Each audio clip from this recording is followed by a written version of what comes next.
Hello student, तो इस video में हम बात करने वाले हैं डिस्कवरीज के बारे में। अगर ये सभी डिस्कवरी नहीं होती तो आज हम साइंस की बुक जो पढ़ते हैं वो पढ़ भी नहीं पाते। हमने 10 ऐसे साइंटिस्ट के नाम लिखे हैं जिन्होंने बहुत ज़्यादा महत्वपूर्ण डिस्कवरीज की है, जिसकी वजह से आज साइंस इतनी ग्रो कर चुकी है और उसको हम पढ़ते हैं। बिना देरी किए स्टार्ट करते हैं। सबसे फर्स्ट नंबर पे हमने रखा है डिस्कवरी ऑफ एटम। एटम की डिस्कवरी किसने की थी? जॉन डाल्टन ने की थी। इसके बारे में अगर मैं और भी बताऊं तो क्लास 9th का चैप्टर 3 इसमें इसके पूरे पोस्टुलेट्स दिए गए हैं। पोस्टुलेट्स मतलब कुछ प्रॉपर्टीज होती है वो, कि जैसे है ना हमारा law of mass of conservation, कि किसी भी केमिकल रिएक्शन में आप मास को ना ही तो क्रिएट कर सकते हो ना ही डिस्ट्रॉय कर सकते हो। वैसे ही इनकी भी थ्योरी में लिखी हुई है कि किसी भी केमिकल रिएक्शन में एटम को ना ही तो आप क्रिएट कर सकते हो ना ही डिस्ट्रॉय कर सकते हो। दूसरे नंबर पे हमने लिया है डिस्कवरी ऑफ इलेक्ट्रॉन। इलेक्ट्रॉन की डिस्कवरी किसने की थी? जे थॉमसन ने की थी। देखो ये इलेक्ट्रॉन जो है वो एटम के अंदर का क्या है? सब एटॉमिक पार्टिकल होता है, ठीक है। डिस्कवरी ऑफ प्रोटॉन किसने की थी? प्रोटॉन की डिस्कवरी यूजीन गोल्डस्टीन ने की थी। लेकिन क्लास 9th तक या 10th तक हम मानकर चलते हैं कि ये जो प्रोटॉन की डिस्कवरी किसने की थी? रदरफोर्ड ने की थी। लेकिन नहीं, प्रोटॉन की डिस्कवरी गोल्डस्टीन ने की थी, ठीक है। रदरफोर्ड ने न्यूक्लियर फिजिक्स में जो है ना खोजबीन की थी, इसीलिए हम रदरफोर्ड को फादर ऑफ न्यूक्लियर फिजिक्स भी मानते हैं। अगला जो है हमारा वो है डिस्कवरी ऑफ न्यूट्रॉन, जिसको किसने किया था? जेम्स चैडविक ने, जिसके लिए इन्हें नोबेल प्राइज भी दिया गया था। वैसे देखो पहले के जमाने में ना नोबेल प्राइज देना कोई बड़ी बात नहीं होती थी। आप कुछ भी ले जाओ, बोलो हमने ये खोजा है, अगर वो सही हुआ आपका तो आपको नोबेल प्राइज से वैसे ही पुरस्कारित कर देंगे, ठीक है ना, सम्मानित कर देंगे आपको। Discovery of accurate atomic mass, जो आज हम पढ़ते हैं कि हीलियम का एटॉमिक मास क्या होता है? 4U होता है। कार्बन का क्या होता है? 6U होता है। नाइट्रोजन का क्या होता है? देखो U क्या है यहाँ पे? ये जो U है क्या है? यूनिफाइड मास। यूनिफाइड मास, तो हर एक वर्ड का एक मतलब होता है। U से यूनिफाइड मास है। कभी कभी हम G भी ले लेते हैं, वो मोलर मास में होता है। ये क्या है? केवल मास, एटॉमिक मास। नाइट्रोजन का क्या होता है हमारा? 14U होता है। तो ये जो हमारे एक्यूरेट मासेस है उसे किसने डिस्कवर किया था?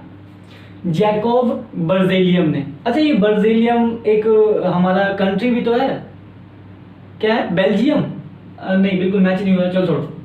और इन्होंने, ये जो हमारे जैकब बर्जेलियम है, also he discovered 3 chemical element that name was caesium, thorium, selenium.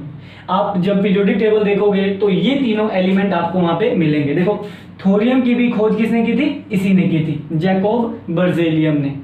Thorium जानते ही हो आप तो, थोर का हथौड़ा। अच्छा चलो, अगला है हमारा डिस्कवरी ऑफ मॉलिक्यूल, किसने किया था? अवोगाड्रो ने। इसका पूरा नाम अगर हम बात करें तो वो है अमीडो या अमीडो अवोगाड्रो।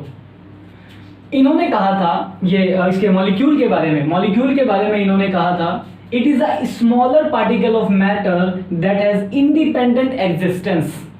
मतलब मॉलिक्यूल ही एलिमेंट के ऐसे पार्टिकल है जो क्या कर सकते हैं? इंडिपेंडेंट एग्जिस्ट कर सकते हैं, क्योंकि ज्यादातर एटम इंडिपेंडेंट एग्जिस्ट नहीं करते।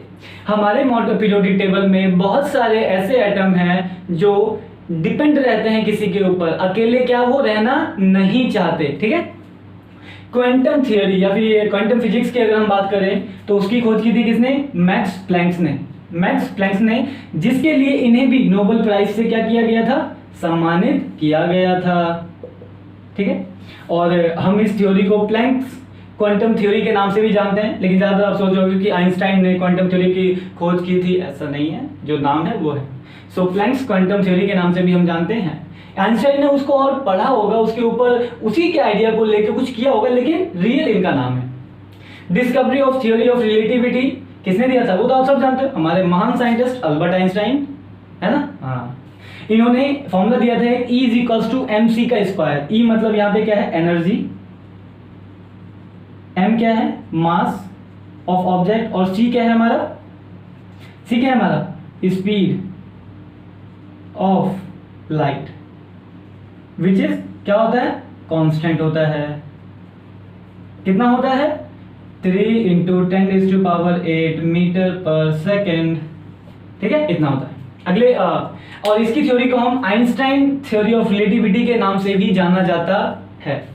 अगली की बात करें, हेरोल्ड, क्या है, हेरोल्ड क्लाइटॉन, दोबारा हेरोल्ड क्लाइटॉन, इसने किसका डिस्कवर किया था, हैवी वाटर का। अच्छा ये थोड़ा उल्टा लिख दिया है, अब इस पे गौर करना, देखो इस पे थोड़ा गौर करना आप।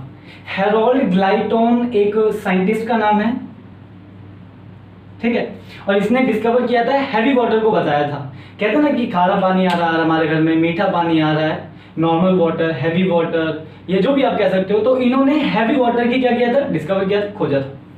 अगला है हमारा 10वें नंबर पे हमने रखा है दिमित्री मेंडलीव, जिन्होंने किसको डिस्कवर किया था, पीरियोडिक टेबल पूरा का पूरा इन्होंने ही दिया था, लेकिन अगर हम कह सके कि पूरा 100% योगदान इन्हीं का है तो ये पूरी गलत बात है। हमारे बहुत सारे साइंटिस्ट का इसमें जान भी चली गई थी, मतलब ये फाइंड होते होते उनकी जान चली गई थी। तो बहुत सारे साइंटिस्ट का योगदान रहा है, लेकिन अगर हम ज़्यादा योगदान की बात करें तो वो दिमित्री मेंडलीव का था, ठीक है। इन्होंने बहुत सारी चीज़ें इसमें क्या की थी, करेक्ट की थी, और इन्होंने पीरियोडिक लॉ भी दिए थे। अब वो पीरियोडिक लॉ क्या है, ये आपको अगर आप हमारे चैनल पर बने रहोगे तो पता चलेगा, अदरवाइज तो आप ऐसे ही रहोगे। सो ये है हमारे 10 साइंटिस्ट। और भी अगर मुझे लगे कि और भी इम्पोर्टेंस और भी बहुत ज़्यादा मोस्ट इम्पोर्टेंट साइंटिस्ट के नाम लाने चाहिए यहाँ पे, तो अगली वीडियो भी बनेगी। सो ऐसे ही हमारे साथ बने रहिए और देखते रहिए मैथ्स नामा।